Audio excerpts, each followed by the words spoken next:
এই যে রস, বড় ভাই বলতেছে এই যে রস ভাই, তাই যে বাইর হচ্ছে বউ ভাত, তাই একটু লিস্টটা একটু করে দেওয়া যায় না কোনো ভাবে ভাই?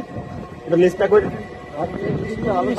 ওই যে গরুর গোশ কত টুক লাগবে না, যে বউ ভাতের 50 জন খাবে, হলুদ লবণ লাগবে কত কইস কোন 30 কেজি মাংস, টাকায় কয়া তাই চাইল লাগবে কত? লবণ 60 কেজি লবণ, হলুদ লাগবে কত? আর জিরে, তাহলে মোটামুটি ভালো খাওয়া হবে না?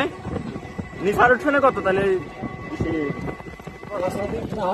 10,000 না?